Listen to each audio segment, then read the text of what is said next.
دوستوں، New Zealand کی ایک صحافی شارلٹ بیلس نے اپنے کالم میں بتایا کہ کیسے انہیں ان کے ملک میں داخل ہونے سے روک دیا گیا اور کیوں انہیں مجبوراً طالبان سے مدد لینا پڑی۔ شارلٹ بیلس قطر سے اپنے گھر نیوزی لینڈ جا رہی تھیں، لیکن کوارنٹائن کے قواعد اور ضوابط کے باعث انہیں اپنے ملک جانے سے روک دیا گیا۔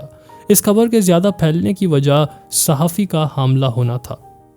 آپ کو بتاتے چلیں کہ شارلٹ بیلس پچھلے برس قطر کے نشریاتی ادارے الجزیرہ کے ساتھ منسلک تھیں۔ اس دوران انہوں نے الجزیرہ کے لیے افغانستان سے امریکی فوجیوں کی ایویکیویشن کے مرحلے کو رپورٹ بھی کیا تھا۔ انہیں بین الاقوامی طور پر توجہ اور پذیرائی اس وقت ملی جب انہوں نے طالبان رہنماؤں سے خواتین پر کیے جانے والے سلوک پر سوال کیا تھا۔ اس بات کا ذکر اپنے کالم میں انہوں نے کیا، جہاں انہوں نے حیرانی کا اظہار کرتے ہوئے کہا کہ وہ طالبان کے بارے میں سمجھتی تھیں کہ وہ خواتین کے ساتھ برا سلوک کرتے ہیں، لیکن وہی طالبان رہنما ان کی مدد کر رہے ہیں، جبکہ ان کے اپنے ملک کی انتظامیہ کچھ نہیں کر رہی۔ نیوزی لینڈ کووڈ-19 کے آغاز سے ہی اس پر قابو پانے میں کامیاب رہا ہے۔ ابھی تک کورونا کے باعث نیوزی لینڈ میں 53 اموات ہوئی ہیں۔ شارلٹ بیلس نے طالبان سے مدد لینے کی وجہ یہ بتائی کہ ان کے پاس افغانستان کے علاوہ کوئی اور ویزا موجود نہیں تھا، اس لیے انہیں طالبان رہنماؤں کے پاس مدد لینے کے لیے جانا پڑا۔ نیوزی لینڈ کے کووڈ-19 رسپانس منسٹر کرس ہاپکنس نے دی نیوزی لینڈ ہیرلڈ کو بیان دیتے ہوئے بتایا کہ انہوں نے حکام سے اس مسئلے کے بارے میں بات کی ہے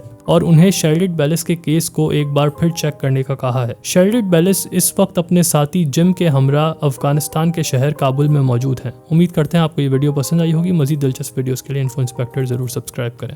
بہت شکریہ۔